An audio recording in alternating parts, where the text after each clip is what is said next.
Hello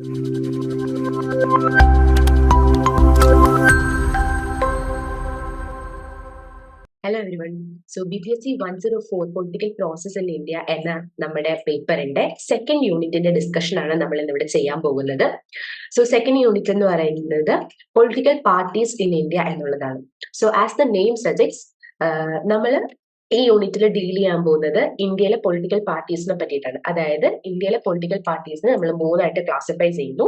ആ ക്ലാസിഫിക്കേഷൻസിന്റെ bases എന്തൊക്കെയാണ്, ആ ക്ലാസിഫിക്കേഷൻ അണ്ടറിൽ വരുന്ന മേജർ പാർട്ടീസ് ഏതൊക്കെയാണ്, ആ പാർട്ടീസിനെ പറ്റിയിട്ട് കുറച്ച് ഡീറ്റെയിൽ ആയിട്ടൂടെ നമ്മൾ നോക്കുന്നതായിരിക്കും. So moving on to the unit.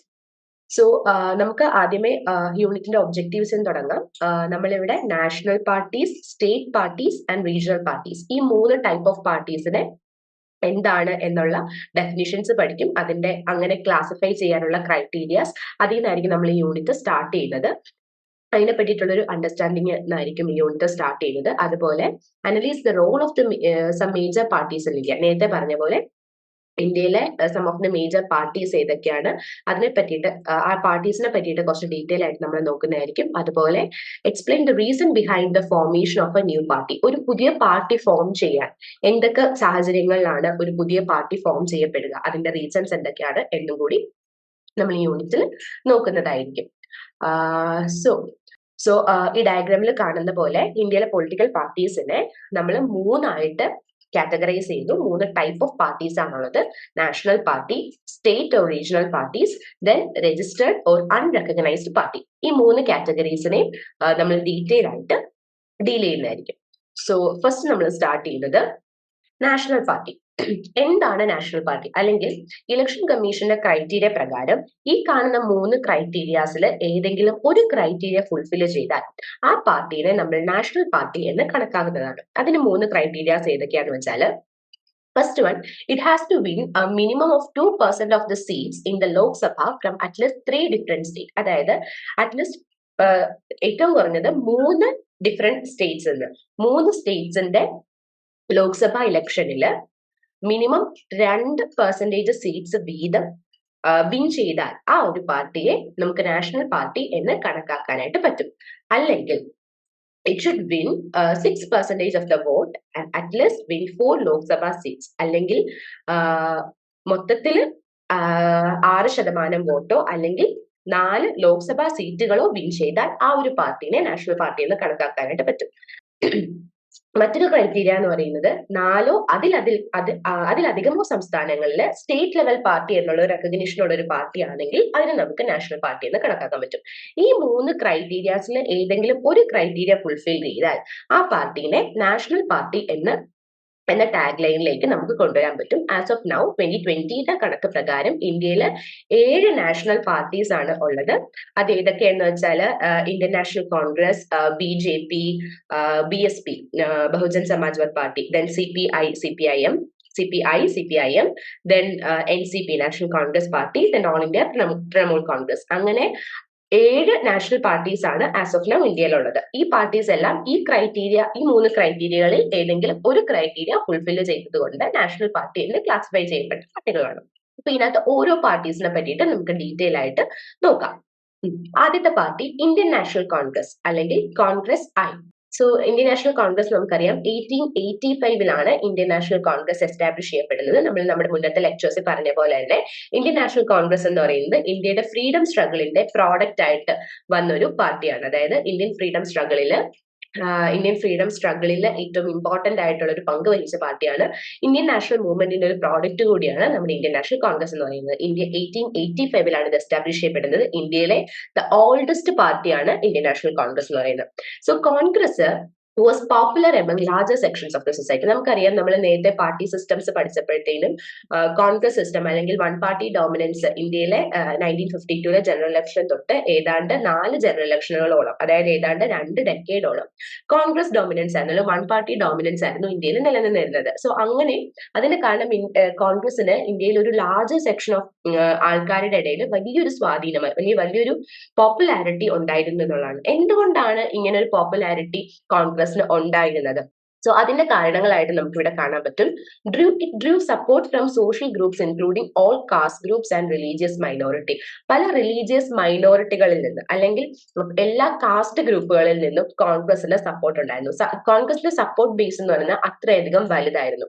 രണ്ടെന്ന് പറയുന്നത് കോൺഗ്രസ് ഒത്തിരിയധികം welfare policies, social change, land reforms, reservation, SC ST reservation, അതുപോലെ കമ്മ്യൂണിറ്റി ഡെവലപ്മെന്റ് പ്രോഗ്രാം, അങ്ങനെ different welfare policies Congress introduce ചെയ്തിരുന്നു. സോ ഇങ്ങനെയുള്ള കാരണങ്ങൾ കൊണ്ടാണ് കോൺഗ്രസിന് ഇങ്ങനെ ഒരു വൈഡ് ഡോമിനൻസ് അല്ലെങ്കിൽ ഇങ്ങനെ ഒരു വൈഡ് സപ്പോർട്ട്, ഇന്ത്യ ഒട്ടാകെ ഒരു സപ്പോർട്ട് കിട്ടാനായിട്ട് കാരണമായത്. സോ കോൺഗ്രസിനെ പറ്റിയിട്ട് ഡീറ്റെയിൽ ആയിട്ട് കോൺഗ്രസിന്റെ വൺ പാർട്ടി ഡോമിനൻസ് എത്ര നാളുണ്ടായിരുന്നു, അതിനുശേഷം എന്ത് സംഭവിച്ചു, ആ വൺ പാർട്ടി ഡോമിനൻസ് ഡിക്ലൈൻ ആവാൻ കാരണം എന്താണ്, വൺ പാർട്ടി ഡോമിനൻസ് ഡിക്ലൈൻ ആയപ്പോൾ ഇന്ത്യയുടെ പാർട്ടി സിസ്റ്റത്തിൽ മറ്റെന്തൊക്കെ ചേഞ്ചസ് സംഭവിച്ചു എന്നൊക്കെ നമ്മൾ ഡീറ്റെയിൽ ആയിട്ട് കഴിഞ്ഞ യൂണിറ്റിൽ ഡിസ്കസ് ചെയ്തതാണ്. സോ നമ്മൾ കഴിഞ്ഞ യൂണിറ്റിൽ ഡിസ്കസ് ചെയ്തതാണ്. സോ അതിന്റെ ഒരു ജസ്റ്റ് കുറച്ച് കാര്യങ്ങൾ ഇവിടെ ഞാൻ പറയുന്നുണ്ട്. അതായത് 1967 1967 ഇലക്ഷനിൽ കോൺഗ്രസ് 8 സംസ്ഥാനങ്ങളിൽ കോൺഗ്രസിന്റെ സ്റ്റേറ്റ് അസംബ്ലി ഇലക്ഷനിൽ തോൽക്കുകയുണ്ടായി, ഒരു ഡിഫീറ്റ് ഉണ്ടാവുന്നു. ഇതാണ് ഇന്ത്യയുടെ കോൺഗ്രസ് ഡോമിനൻസിന്റെ എൻഡിന് കാരണമായ വൺ ഓഫ് ദ മേജർ ഇവന്റ്. അതുപോലെ 1960s റീജിയണൽ പാർട്ടീസ് ഒത്തിരി അധികം എമർജ് ചെയ്യുകയുണ്ടായി. ഇതും കോൺഗ്രസിന്റെ ഡോമിനൻസിനെ ഇല്ലാതാക്കിയ മറ്റൊരു കാരണം. അതായത് പുതിയ റീജിയണൽ ആസ്പിറേഷൻസ് വരുന്നു, പുതിയ റീജിയണൽ ഡിമാൻഡ്സ് വരുന്നു, എത്നിക് ഡിമാൻഡ്സ് വരുന്നു, ലിംഗ്വിസ്റ്റിക് ഡിമാൻഡ്സ് വരുന്നു, ക്ലാസ് ഡിമാൻഡ്സും കാസ്റ്റ് ഡിമാൻഡ്സും ഒക്കെ വരുന്നു. ഈ ഒരു ഡിമാൻഡ്സിനെ ഒക്കെ വോയിസ് ചെയ്യാനായിട്ട് പല റീജിയണൽ പാർട്ടീസ് എമർജ് ചെയ്യുകയും ഇത് കോൺഗ്രസിന്റെ ഡോമിനൻസിനെ ഇല്ലാതാക്കുകയും ചെയ്യുന്നു. മറ്റൊരു കാര്യം എന്ന് പറയുന്നത് 1970s ജനതാ പാർട്ടി സെൻട്രൽ ഗവൺമെന്റിൽ അല്ലെങ്കിൽ സെൻട്രൽ ഇലക്ഷനിൽ, ലോക്സഭ ഇലക്ഷനിൽ ഒരു ഇമ്പോർട്ടന്റ് പ്ലെയർ ആയിട്ട് എമർജ് ചെയ്യുന്നു.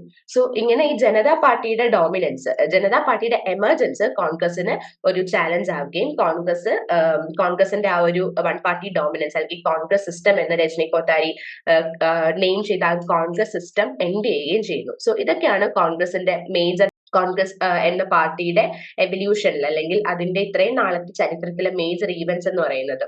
പിന്നെ നമ്മൾ പറയുകയാണെങ്കിൽ 1969 കോൺഗ്രസിൽ ഒരു സ്പ്ലിറ്റ് ഉണ്ടാകുന്നു. ഇതും കോൺഗ്രസിന്റെ ഈ ഒരു പോപ്പുലാരിറ്റി കുറയാനായിട്ട് അല്ലെങ്കിൽ ഇത്ര ഒരു വൈഡ് അക്സെപ്റ്റൻസ് കുറയാനായ മറ്റൊരു കാരണമാണ്.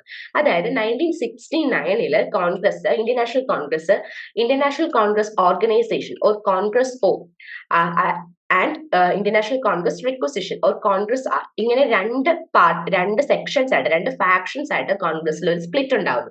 കോൺഗ്രസ് ഓയിനെ നയിച്ചത് കെ കാമരാജും കോൺഗ്രസ് ആർ ഇന്ദിരാഗാന്ധിയാണ് നയിച്ചത്. സോ ഇവര് രണ്ടുപേരുടെ ലീഡർഷിപ്പില് രണ്ട് ഫാക്ഷൻസ് കോൺഗ്രസിൽ ഉണ്ടാകുന്നു. ഈ ഒരു സ്പ്ലിറ്റ് കോൺഗ്രസിന്റെ ഡോമിനൻസ് നഷ്ടപ്പെടാനായിട്ട് വലിയൊരു കാരണമാകുന്നുണ്ട്. സോ 1971 ജനറൽ ഇലക്ഷനിൽ കോൺഗ്രസ് ആർ ഫാക്ഷൻ, ഇന്ദിരാഗാന്ധിയുടെ നേതൃത്വത്തിലുള്ള കോൺഗ്രസ് ആർ ഫാക്ഷൻ ആണ് വിക്ടോറിയസ് ആയത്. അതായത് കോൺഗ്രസ് ആർ ആണ് വിജയിച്ചത്. സോ അതുകൊണ്ട് തന്നെ കോൺഗ്രസ് ആർ ആണ് ദ റിയൽ കോൺഗ്രസ്, ഇന്ദിരാ കോൺഗ്രസ് ആണ് ദ റിയൽ കോൺഗ്രസ് എന്നുള്ളൊരു നോഷനൊക്കെ അവിടുന്ന് ഉണ്ടാവുകയുണ്ടായി. അത് നമ്മൾ കോൺഗ്രസിന്റെ ചരിത്രം കൂടുതൽ ഡീറ്റെയിൽ ആയിട്ട് നിങ്ങൾ കോൺഗ്രസിന്റെ ഹിസ്റ്ററി, എവല്യൂഷനും ഒക്കെ പഠിക്കുന്നതായിരിക്കും. സോ ഈ ഒരു സ്പ്ലിറ്റും 1969 ഉണ്ടായ ഈ ഒരു സ്പ്ലിറ്റും കോൺഗ്രസിന്റെ ഡോമിനൻസിനെ വല്ലാണ്ട് ബാധിക്കുകയുണ്ടായി. സോ കമ്മിങ് ഡെക്കേഡ്സിലും ഈ 1960s റീജിയണൽ പാർട്ടിയുടെ emergence, 70s Janata party, 69 split, അതുപോലെ തന്നെ 60 ജനറൽ ഇലക്ഷനിൽ 8 സംസ്ഥാനങ്ങളിലെ ജനറൽ ഇലക്ഷനിൽ തോക്കുന്നത് ഒക്കെ കോൺഗ്രസിന്റെ ആ ഒരു ഡോമിനൻസിനെ ബാധിച്ചെങ്കിൽ തന്നെയും ഇപ്പോഴും കോൺഗ്രസ് ഒരു നാഷണൽ പാർട്ടി ആയിട്ട് തന്നെ തുടരുന്നുണ്ട്. പക്ഷെ ഒരു സിംഗിൾ ഡോമിനന്റ് പാർട്ടി എന്നുള്ള ഒരു സ്റ്റാറ്റസ് കോൺഗ്രസിന് നഷ്ടപ്പെടുകയുണ്ടായി. സോ 2004 മുതൽ കോൺഗ്രസ് യുണൈറ്റഡ് പ്രോഗ്രസീവ് അലയൻസ് ഒരു UPA എന്നുള്ളൊരു അലയൻസിന്റെ ഒരു കോalition അലയൻസിലാണ് ജനറൽ ഇലക്ഷന് മത്സരിക്കുന്നത്. ഇതിൽ റീജിയണൽ പാർട്ടീസും മറ്റു നാഷണൽ പാർട്ടീസും ഒക്കെ ഉണ്ട്. 2004 2009 അധികാരത്തിൽ വന്ന UPA അലയൻസിന്റെ മേജർ കീ പ്ലെയർ എന്ന് പറയുന്നത് കോൺഗ്രസ് ആണ്. നമ്മൾ അടുത്ത പാർട്ടിയിലേക്ക് പോവാണ്. അഫ്കോഴ്സ് കോൺഗ്രസ് കഴിഞ്ഞാൽ മറ്റൊരു ഇമ്പോർട്ടന്റ് നാഷണൽ പാർട്ടി എന്ന് പറയുന്നത് ഭാരതീയ ജനതാ പാർട്ടി ഒരു BJP ആണ്. സോ BJPനെ പറ്റിയിട്ട് നമ്മൾ പറയുമ്പോൾ നമുക്കറിയാം, ഭാരതീയ ജനതാ പാർട്ടിയുടെ റൂട്ട്സ് വരുന്നത്, ഭാരതീയ ജനതാ പാർട്ടി ഒറിജിൻ നമ്മൾ നോക്കുകയാണെങ്കിൽ അത് BJS അല്ലെങ്കിൽ ഭാരതീയ ജനസംഘ് എന്ന പാർട്ടിയിൽ നിന്ന് ആണ് ഭാരതീയ ജനതാ പാർട്ടിയുടെ ഒറിജിൻ നമുക്ക് ട്രേസ് ചെയ്യാൻ പറ്റുന്നത്. സോ BJS പറ്റി ഭാരതീയ ജനതാ പാർട്ടിയെ പറ്റി പഠിക്കുന്നതിന് മുമ്പ് ആദ്യം BJS എന്താണെന്ന് അറിയണം. സോ BJS എന്ന് പറയുന്നത് അഥവാ ഭാരതീയ ജനസംഘ് എന്ന് പറയുന്ന പാർട്ടി 1951 ശ്യാമപ്രസാദ് മുഖർജി എസ്റ്റാബ്ലിഷ് ചെയ്തൊരു പാർട്ടിയാണ് BJS. ഇത് ഹിന്ദു നാഷണലിസ്റ്റ് ഓർഗനൈസേഷൻ ആയ രാഷ്ട്രീയ സ്വയം സേവക് സംഘ് അല്ലെങ്കിൽ RSSന്റെ ഒരു പൊളിറ്റിക്കൽ വിങ് ആയിട്ടാണ് BJS 1951 വരുന്നത്. സോ 1960s ഈ BJSന് ഹിന്ദി സ്പീക്കിംഗ് റീജിയൻസിൽ നിന്ന് ഒത്തിരിയധികം സപ്പോർട്ട് കിട്ടാനായിട്ട് തുടങ്ങി.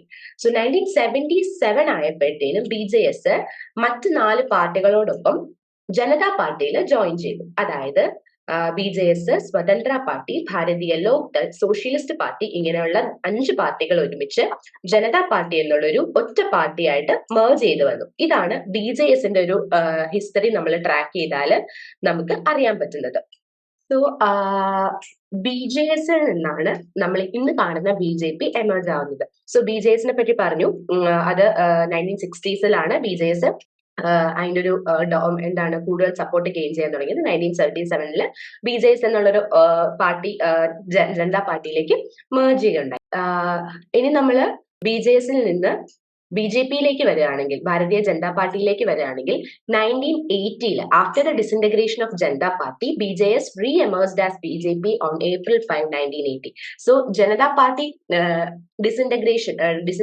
ജനതാ പാർട്ടി ഡിസിൻറ്റഗ്രേറ്റ് ചെയ്തതിനു ശേഷം April 5, 1980 BJS BJP എന്ന പേരിൽ റീഎമേർജ് ചെയ്യുകയുണ്ടായി. BJPയുടെ ഫസ്റ്റ് പ്രസിഡന്റ് അടൽ ബിഹാരി വാജ്പേയി ആണ്. So expansion of BJP from the status of a localised party to a national party with mass following occurred along with the decline of Congress dominance. So നമ്മൾ ആ ഒരു time period നോക്കുകയാണെങ്കിൽ നമുക്ക് അറിയാൻ പറ്റും, Congress dominance decline ചെയ്യുന്ന സമയത്താണ് BJP ഒരു ലോക്കലൈസ്ഡ് പാർട്ടി എന്നുള്ള സ്റ്റാറ്റസിൽ നിന്ന് നാഷണൽ പാർട്ടി, അതായത് ഒരു മാസ് ഫോളോയിങ് അല്ലെങ്കിൽ മാസ് സപ്പോർട്ട് ഉള്ള ഒരു നാഷണൽ പാർട്ടി എന്നുള്ള സ്റ്റാറ്റസിലേക്ക് എമർജ് ചെയ്യുന്നത് അല്ലെങ്കിൽ എക്സ്പാൻഡ് ചെയ്യുന്നത്. ഈ ഒരു ടൈം ലൈൻ പാരലൽ ആയിട്ട് പോകുന്നതാണ് നമുക്ക് കാണാൻ പറ്റും. കോൺഗ്രസ് ഡിക്ലൈൻ ചെയ്യുന്ന അതേ സമയത്ത് BJP എക്സ്പാൻഡ് ചെയ്യുകയാണ് ചെയ്യുന്നത്, അല്ലെങ്കിൽ ഒരു നാഷണൽ പാർട്ടിയായിട്ട് എമർജ് ചെയ്യുകയാണ് ചെയ്യുന്നത്.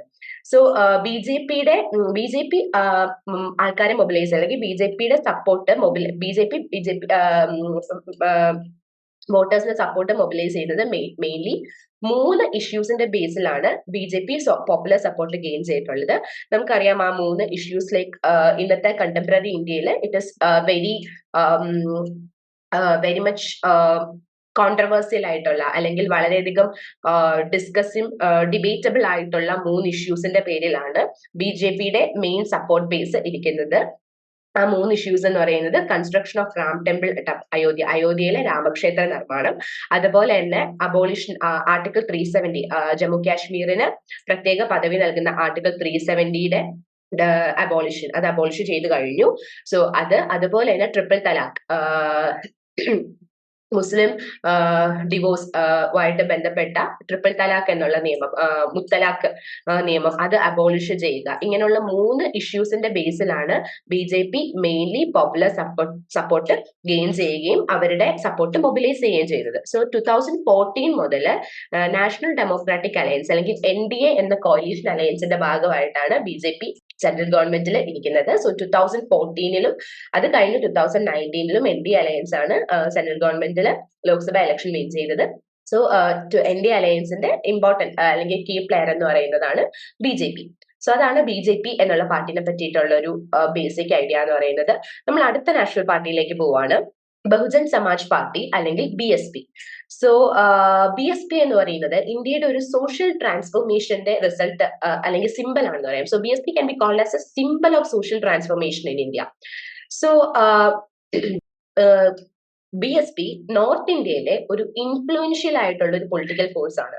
വളരെ അധികം നോർത്ത് ഇന്ത്യയിലാണ് BSPയുടെ സപ്പോർട്ട് ബേസ് മെയിൻ ആയിട്ട് ഉള്ളത്. April 14, 1984 ദളിത് ലീഡർ ആയിട്ടുള്ള കൻഷിറാമാണ് BSP എന്നുള്ള പാർട്ടി ഫോം ചെയ്യുന്നത്. അതായത് നമ്മൾ പറയുകയാണെങ്കിൽ ഇന്ത്യയിൽ കാസ്റ്റ് ബേസ്ഡ് അല്ലെങ്കിൽ ക്ലാസ് ബേസ്ഡ് ആയിട്ടുള്ള അല്ലെങ്കിൽ മറ്റ് എത്നിക് ഐഡന്റിറ്റീസിനെ ബേസ് ചെയ്തിട്ടുള്ള ഒരു ഐഡന്റിറ്റീനെ ബേസ് ചെയ്തിട്ടുള്ള പൊളിറ്റിക്കൽ പാർട്ടീസിന്റെ എമർജൻസ് നമ്മൾ നോക്കുകയാണെങ്കിൽ അതിനകത്ത് ഏറ്റവും ഇമ്പോർട്ടന്റ് ആയിട്ടുള്ള ഒരു പാർട്ടി ആയിട്ട് നമുക്ക് BSPനെ പറയാൻ പറ്റും. അല്ലെങ്കിൽ ഒരു മാർജിനലൈസ്ഡ് കമ്മ്യൂണിറ്റീസിന്റെ മൊബിലൈസേഷന് നമ്മൾ കണക്കാക്കുകയാണെങ്കിൽ, അല്ലെങ്കിൽ ദളിത് പൊളിറ്റിക്സ് സംസാരിക്കുമ്പോൾ ഇതിലെല്ലാം ഏറ്റവും ഇമ്പോർട്ടന്റ് ആയിട്ടുള്ള ഒരു പൊളിറ്റിക്കൽ പാർട്ടിയാണ് BSP എന്ന് പറയുന്നത്. സോ BSP ഞാൻ നേരത്തെ പറഞ്ഞ പോലെ 1984 ദളിത് ലീഡർ ആയിട്ടുള്ള കൻഷിറാമാണ് BSP ഫോം ചെയ്യുന്നത്. അതായത് ഈ ഒരു ദളിത് വോട്ട്സിന്റെ പൊളിറ്റിക്കൽ മൊബിലൈസേഷൻ അല്ലെങ്കിൽ ദളിത് ഐഡന്റിറ്റിയുടെ അല്ലെങ്കിൽ മാർജിനലൈസ്ഡ് കമ്മ്യൂണിറ്റീസിന്റെ ഒരു political mobilisation in the true sense നടക്കുന്നത് BSPയിലൂടെയാണ് എന്ന് നമുക്ക് പറയാൻ പറ്റും. BSP ഫോം ചെയ്യുന്നതിന് മുമ്പ് കൻഷിറാം മാർജിനലൈസ്ഡ് കമ്മ്യൂണിറ്റീസിനെ മൊബിലൈസ് ചെയ്തത് ബാംസെഫ് അല്ലെങ്കിൽ All India Backward and Minority Employees Federation 1978 found ചെയ്തതാണിത്. അതുപോലെ DS4 ഒരു ദളിത് ശോഷിത് സമാജ് സംഘർഷ് സമിതി, ഇങ്ങനെ 2 ഓർഗനൈസേഷനിലൂടെയാണ് BSP ഫോം ചെയ്യുന്നതിന് മുമ്പ് കൻഷിറാം ഈ ഒരു മാർജിനലൈസ്ഡ് കമ്മ്യൂണിറ്റീസിന്റെ മൊബിലൈസേഷൻസ് സാധ്യമാക്കിയത്. സോ ഈ 2 ഓർഗനൈസേഷൻസ് ആണ് BSPയുടെ ഫോർമേഷനിലേക്ക് നയിച്ച അല്ലെങ്കിൽ ഒരു BSPയുടെ ഫോർമേഷന്റെ ഒരു ഫൗണ്ടിങ് സ്റ്റോൺ എന്ന് നമുക്ക് പറയാൻ പറ്റും. ബാംസെഫിന് സെൻട്രൽ ഗവൺമെന്റ് എംപ്ലോയീസിനൊക്കെ വളരെയധികം സപ്പോർട്ട് ബേസ് ഉണ്ടായിരുന്നു. BSPയുടെ എയിം എന്ന് പറയുന്നത് to empower the marginalised communities and mobilise support among them. Marginalised കമ്മ്യൂണിറ്റീസിനെ എംപവർ ചെയ്യുക, അവരുടെ ഇടയിൽ നിന്ന് ഒരു സപ്പോർട്ട് ബേസ് ക്രിയേറ്റ് ചെയ്യുക. ഇതാണ് BSPയുടെ മേജർ എയിം എന്ന് പറയുന്നത്.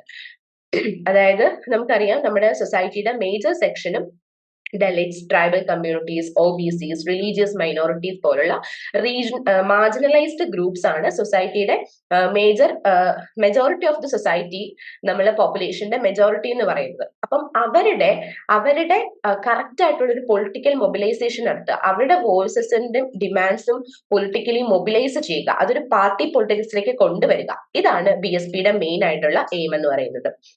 സോ BSPയുടെ പ്രിൻസിപ്പൽ സ്ലോഗൻ എന്ന് പറയുന്നത് the higher caste will not be allowed to rule us, the Bahujan Samaj, with our votes, or will become MP or CM with our votes and get jobs with reservation.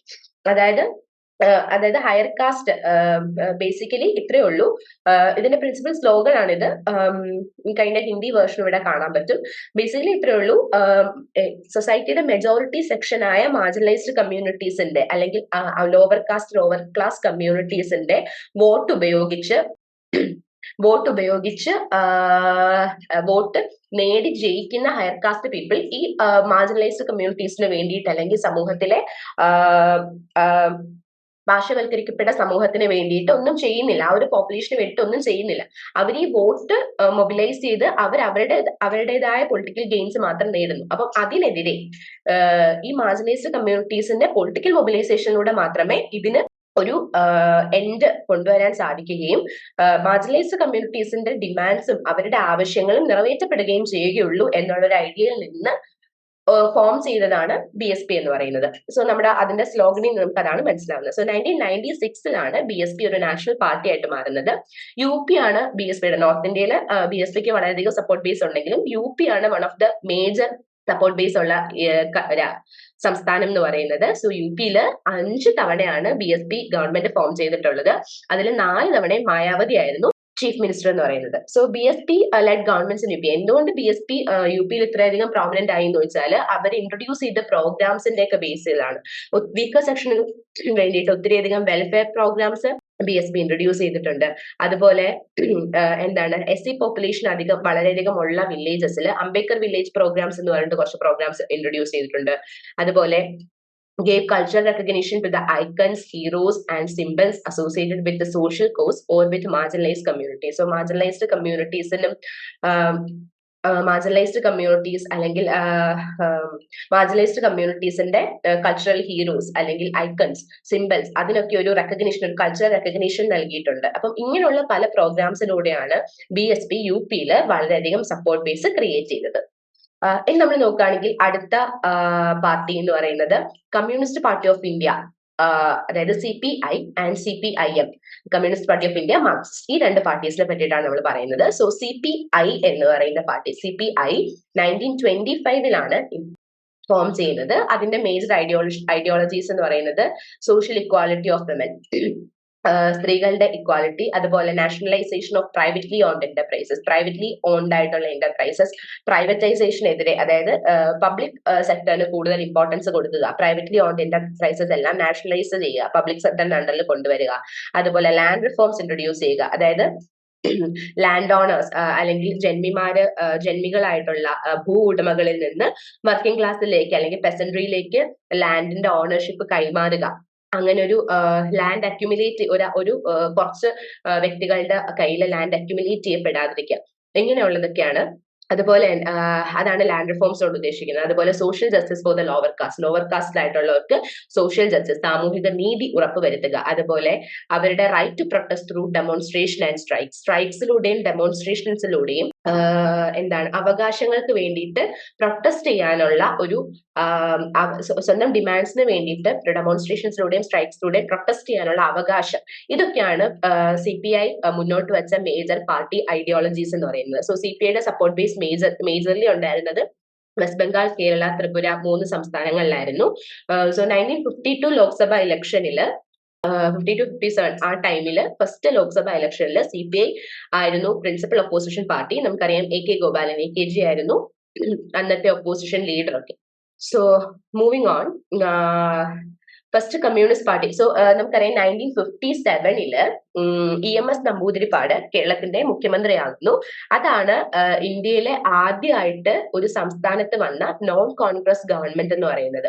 അത് മാത്രമല്ല, ഇന്ത്യയിലെ ballot പേപ്പറിലൂടെ അല്ലെങ്കിൽ parliamentary ഡെമോക്രസിയിലൂടെ, ഇന്ത്യയിലല്ല ലോകത്ത് തന്നെ parliamentary ഡെമോക്രസിയിലൂടെ അല്ലെങ്കിൽ ballot പേപ്പറിലൂടെ അധികാരത്തിൽ വന്ന ആദ്യത്തെ കമ്മ്യൂണിസ്റ്റ് ഗവൺമെന്റ് ആണ് EMSന്റെ 1957 കേരളത്തിൽ ഫോം ചെയ്ത മന്ത്രിസഭ എന്ന് പറയുന്നത്, കേരള മന്ത്രിസഭ എന്ന് പറയുന്നത്.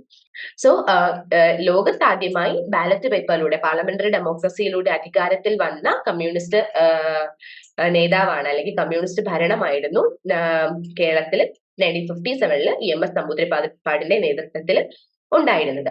സോ 1977 മുതല് കേരളത്തില് മറ്റു ലെഫ്റ്റ് ഡെമോക്രാറ്റിക് പാർട്ടികളുമായിട്ട് അലയൻസ് കോalitionലൂടെ പലതവണ CPI കമ്മ്യൂണിസ്റ്റ് പാർട്ടി അധികാരത്തിൽ വന്നിട്ടുണ്ട്. നമുക്കറിയാം ഇപ്പോഴും LDF ലെഫ്റ്റ് ഡെമോക്രാറ്റിക് ഫ്രണ്ട് എന്നുള്ള കോalition അലയൻസ് ആണ് കേരള സംസ്ഥാനത്തിന്റെ അധികാരത്തിൽ ഇരിക്കുന്നത്.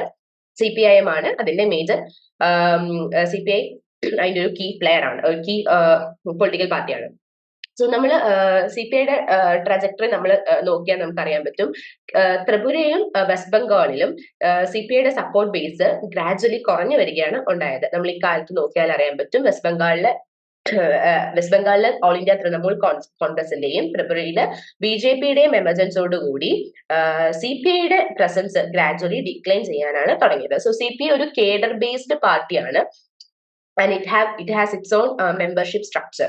So അതിൻ്റെതായ ഒരു മെമ്പർഷിപ്പ് സ്ട്രക്ചർ ഒക്കെ ഉള്ള ഒരു കേഡർ ബേസ്ഡ് പാർട്ടിയാണ് കമ്മ്യൂണിസ്റ്റ് പാർട്ടി. ഒരു ലെഫ്റ്റ് പാർട്ടീസിന്റെ മേജർ ഫീച്ചർ ആണ് ഈ ഒരു കേഡർ ബേസ്ഡ് മെമ്പർഷിപ്പ് സിസ്റ്റം എന്നൊക്കെ പറയുന്നത്.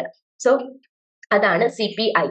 സോ മൂവിങ് ഓൺ, നമുക്കറിയാം CPI ആൻഡ് CPIM രണ്ട് മേജർ ലെഫ്റ്റ് പാർട്ടീസ് ആണ് ഇന്ത്യയിലുള്ളത്, അതായത് communist party of India and communist party of India Marxist.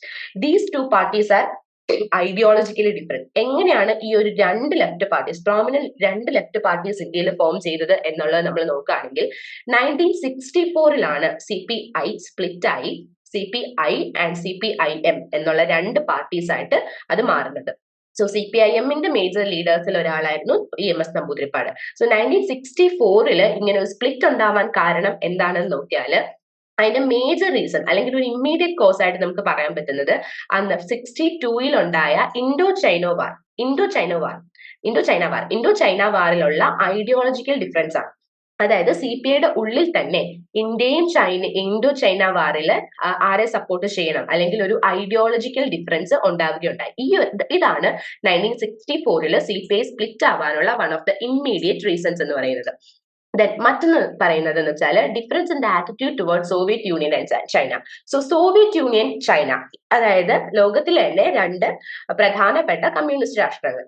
ഈ രണ്ട് രാജ്യത്തെയും കമ്മ്യൂണിസ്റ്റ് ഐഡിയോളജിയോടുള്ള സപ്പോർട്ട് അല്ലെങ്കിൽ ഈ രണ്ട് അതായത് ഇന്ത്യയിലെ CPI സോവിയറ്റ് പക്ഷമായിട്ടും ചൈനീസ് പക്ഷമായിട്ടും രണ്ടായിട്ട് ഇതിന്റെ ഉള്ളിൽ തന്നെ, ഇന്ത്യയുടെ CPIയുടെ ഉള്ളിൽ തന്നെ ഒരു ഐഡിയോളജിക്കൽ ഡിഫറൻസ് ഉണ്ടാകുന്നു.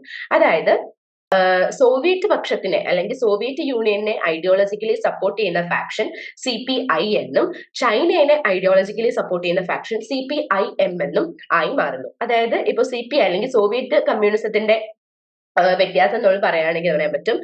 ക്രൂഷേവ് നികിത ക്രൂഷേവ് സോവിയറ്റ് യൂണിയനിൽ ഇൻട്രൊഡ്യൂസ് ചെയ്ത ഒരു ഫ്രീ ഫോം ഓഫ് കമ്മ്യൂണിസം അല്ലെങ്കിൽ ക്യാപിറ്റലിസവും കമ്മ്യൂണിസവും കൈൻഡ് ഓഫ് കോഎക്സിസ്റ്റ് ചെയ്യുന്ന ഒരു സിസ്റ്റം, ഇതിനെയാണ് CPI എന്ന ഫാക്ഷൻ സപ്പോർട്ട് ചെയ്തത്.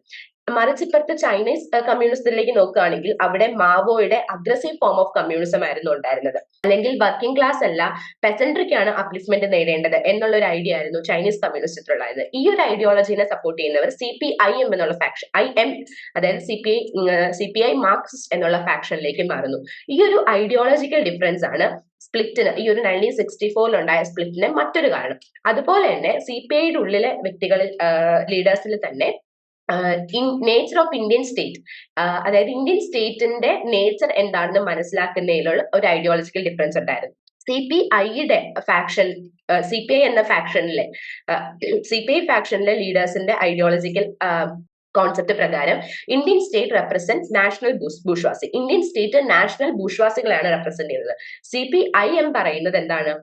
Indian state represent nexus of bourgeoisies, landlords and foreign capital.